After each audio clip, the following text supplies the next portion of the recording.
What is up, everybody? It's Alex here from Alto Music. We are here at the Universal Audio booth, and we got a phenomenal guest here at NAMM 2017. I am here with Kato Khandwala, who produced many bands such as Breaking Benjamin, Pretty Reckless, worked with Paramore, and so many others. Thank you for being here. Thanks, man. It's my pleasure. How are you? Great to have you here. So you just put out Pretty Reckless's new record. Who are you selling for? And record sounds great. How was it? This is your third album that you've worked with on them, right? That's correct. Yeah, it's the third album. Actually, any music that Pretty Reckless has ever made, I've produced and mixed. Oh, wow, that's incredible. So when you work with them, are you trying to have them do like a follow-up to each individual record, or do you want them to like bring something new to the table every time? Well, a band like the Pretty Reckless is, it's an extraordinarily creative team of people. So I wouldn't say I'm trying to shape anything in any particular way. What I am there to do, though, is to make sure that they're always operating at their very best.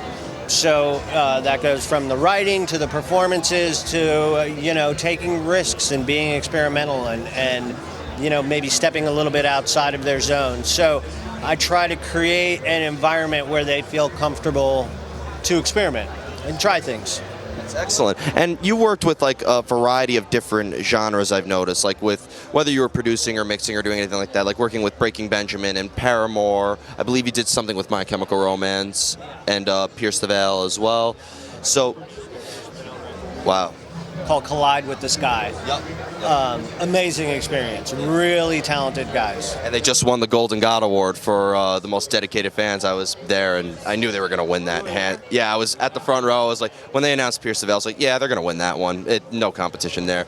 But when you're either producing or mixing and you're working with like a different style of music, does your methodology at all have to change behind it, or do you just have like a mode that you go into and you know exactly what to do? No, I don't have a mode to go into, and I rarely know exactly what to do. I mean, even when I'm in the middle of it, every song, every mix, I usually get about halfway through and think that it's terrible and I suck until, something clicks. I just keep working. But I do a lot of... I do a lot of talking with the artists. What do you want? What are you looking for? Tell me your 5 favorite bands. Tell me your favorite records. What are we going after here? I really try to understand what it is they're trying to accomplish. And more often than not, the song dictates what it should sound like anyway. It's fairly obvious. Yeah. And that's actually really good that you approach the artist, because sometimes, like, the producer or the mixer will be like, we need to make this go to radio, so it has to sound like that. But you clearly you find out what the artist wants, and you just work with them on that, right? Well, I mean, it's different in every situation, but I can tell you we're never really thinking, oh, this has to go to radio or this has to do this or do that. It's a piece of music and it's a piece of work, and it's about making the best piece of work that you can.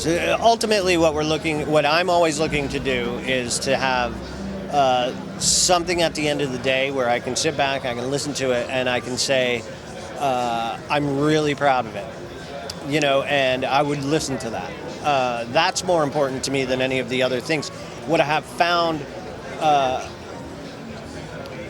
as time has gone on, what I've learned is that if I please myself, quite often it pleases the fans of that band, that artist that we're working with.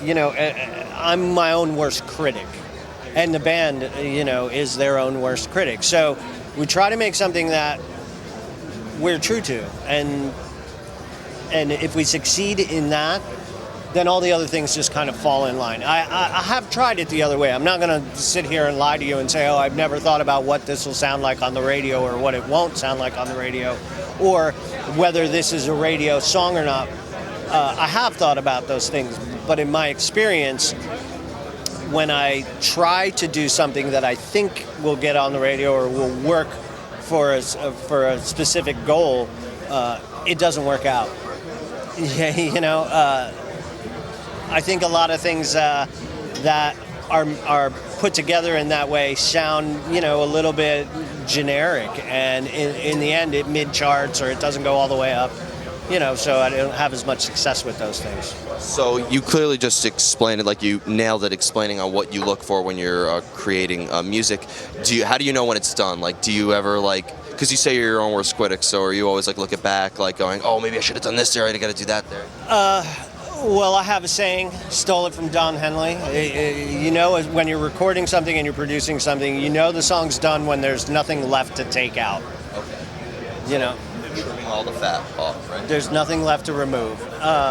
When I'm mixing a song, it's done. There's always something I want to change or something I want to tweak, so it's done. It's done when the band says we got to have this song today. So when working with bands, like we said, you've had many occupations, whether it's producing or mixing and stuff like that. So as you said, you don't have any modes you're going into, but how different is it, and is it even that much of a difference at all, producing versus mixing and stuff like that? No, it's very different. It's very, very different. Yeah. Because I do so much work as a producer, getting in on the ground floor at the songwriting level of putting an album together, I'm often thinking about things as how I would present this particular song. When I'm mixing, I don't have control over any of those things, and that's not why I'm being hired. And let's face it, this is a job. I do this I earn my living this way. So my job at that point then is to give the producer and the band exactly what they're looking for out of the tracks they've recorded. So sometimes, I'll get tracks from people and it's like, whoa, those drums are a little out of time, or this is a little weird, or man, I wish that bass was a little more in tune. But those things aren't up to me. So I actually do think of it in a very different way. At that point, I am 100% focused on sonics and presentation. Okay. So with mixing, it's fair to say you're clearly just behind that. With producing, would you say there's a little more creativity, or you can incorporate maybe more of your vision into it, or do more? No, I think they're both highly creative things. I don't find one to be more creatively satisfying than the other. It's just one's a little more involved and from its inception. That said, I love doing both. I really, truly do love doing both. It's nice. Look, as a producer, it's a huge responsibility. I look at it as a huge responsibility. What I have at that point in time, I'm being hired as a producer to make a record for an artist or a band. At that moment in time, I've now taken on the responsibility of getting their vision that they have in their heads, that they're dreaming of, out of their heads and into a real medium. Right? That's a huge responsibility because they got one shot at that. A lot of times, especially in this business climate, you get a record. If it succeeds, great, you get to make another. And if you don't, you don't. So I never want to let that person down. They're trusting me to bring their work into the world, and I take that responsibility very seriously. Is that a little pressuring? It's a little pressuring, but I kind of thrive on that pressure. I love it, man. And you probably get used to it too, right? You never get used to it. Really? I don't. I never get used to it. But I love it. I do. I thrive on it. But when I'm mixing something, now my responsibility is very different. My responsibility is to give the best sonic image of what the producer and the band have made. And they have an idea. They've been living with these tracks for a long time. So again, I don't want to disappoint them. But at the same time, hey man, how it came out, that's on them. So my responsibility then becomes 100% primarily based on the sonics and the presentation. Well, that's a very freeing place to be, which is why I enjoy that type of work a lot, I'd imagine because you're helping these bands get out there and you're making phenomenal music that people want to hear. I'd imagine that I don't know if feeling a connection is the right word, but with the bands, it's not just your colleagues almost, they're like friends because you're helping them, they're helping you, right? Yeah, no, absolutely. Especially when you're producing something, when I'm producing a record with the band, I'll spend 3 to 6 months with those guys, nobody but those guys, in a studio or a control room or wherever it is, and it becomes family. Beautiful. Like, I kind of pride myself on the fact that I've never worked with a band or an artist that I haven't worked with again. oh, really? Yeah. So every artist that you've worked with more than once. Yes. At this point. Wow, that's really interesting. Like, because sometimes bands want to maybe take a new direction or maybe experiment. Maybe they relocate and they need to find somebody close to them. But the fact that people reach out to you goes to show that you really play a role in their music too. Well, it's 2017. Location and those types of things aren't as critical anymore. I live on both coasts. I work in New York. I work in LA, but I work everywhere in the middle too. I find that it's better for me to go where a band is. I'm not attached to any, particular pieces of gear or particular rooms or studios or any of those kind. I have a control room that I love, so I like to mix there, but I'm not bound to it. I'm willing to go anywhere and do whatever it takes. And we're here at the Universal Audio booth, and I actually have an awesome UA mobile rig that I take with me wherever it is. Whether that last year it was in France, it was in London, it was in Des Moines, Iowa, and Brazil, and LA and New York as well. So yeah, quite all over the place. Yeah, it's wherever it's got to go. And before we get into music, there's one more question I wanted to ask you, because the music industry has changed so much over the years. With downloading music and streaming and a lot of things being powered by computer, it's changed so much. So how has you as a producer and a mixer have had to change it all with these changes in the music industry? Because bands, the way a lot of bands make their income now is through touring and merch sales, not as much unless you're Metallica with like record sales or something like that. So like I'd imagine not only has the band had to change their methodologies, but I would also imagine that people mixing and producing and everything behind the scenes also had to change their methodologies as well. Yes. I've had a lot of changes in the way I do things. Only in that it's more about the time frames and the cycles. So as opposed to a band making a record in 3 months and then going out and touring for 18 months and then spending 3 more months writing, and then they're back in the studio almost 2 years later. Instead of that, I tend to do smaller pieces of work more consistently. So I'll have a band, we'll do 3 or 4 songs this month. They'll go out, they'll do some shows, they'll do what they're doing, 1 tour, they'll be back in 2 months, we'll do 3 more. By the end of the year, I still have a full album's worth of material, but it's not necessarily always recorded in one giant chunk of time. The other thing that's changed because of technology, and I think it's for the better, is that I'm not bound to working on one thing until it's completed. Because of the ability of computers to have instant recall, and I have duplicate setups in different places, so I can work on a track for Them Evils, these guys standing over here, on Monday, have something else to do entirely different on Tuesday, Wednesday, Thursday, and then go back right to where I left off on Friday with them. That's fantastic. Yeah, so I would say, like, with the evolving of technology and all the changes made, it definitely could work in your favor and get things done a lot quicker, right? Well, it's not necessarily quicker, but it allows me to step away from it to gain a little perspective. Okay.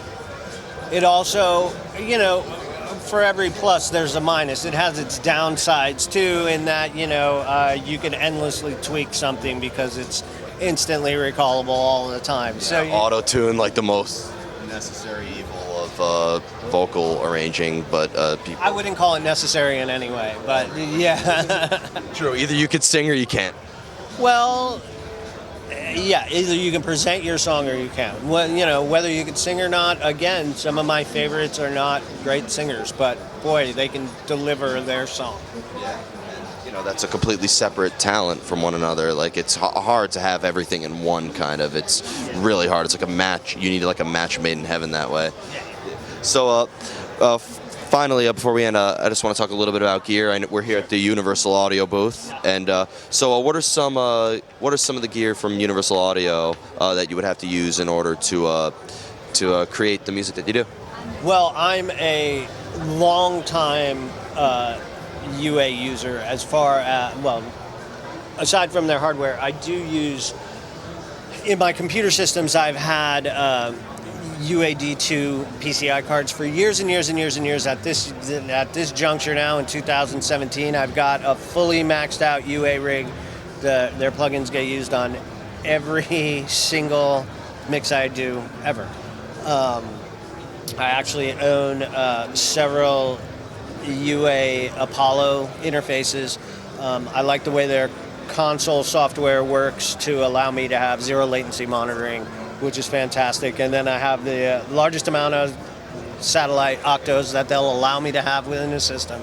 So I have a fully maxed out rig. It's fantastic because it all fits in 3 rack spaces and it flies with me anywhere I want to go. And that allows me to start mixing a record in New York City and finish it in LA or in Sao Paulo, Brazil. Doesn't matter. I can take it with me wherever I go. That's always a plus because I mean I move a lot of gear and it could be a real pain in the ass to move around and stuff like that. And that was one of the big things, is that I no longer wanted to be bound or married to specific pieces of equipment that were a hassle, that weren't readily available. I used to have massive studios with huge collections of vintage outboard and fancy pants mic preamps and all these different things, and now my system's gotten really small, really uncomplicated, and the freedom that that's afforded me has allowed me to be more creative. It really has. And with, technology evolving at a rapid rate, and we're here at NAMM every year, and every booth has new products that they're introducing. I'd imagine that, you're always looking forward to see what you could use more of. It's funny. So I get everything I get usually through Alto Music, right? And John always takes super great care of me. And, I do show up at NAMM. I've always got things I have to do. But in this last year and a half, I've actually reached this strange audio nirvana type of situation where there are obviously there's some fancy toys that would be nice to have, but I've sort of come to the conclusion in kind of a weird Buddhist kind of way where I have everything I need.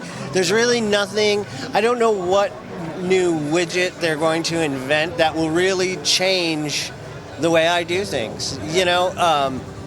It's really come to a great spot in audio and in technology where, that's not to say I'm not always looking. I'm always looking for something that'll sound that little bit clearer. I'm always searching for that final 0.5% of extra clarity and depth and space and those types of things. But what I've found recently is no matter what I try, I really am very pleased and very satisfied with what I have.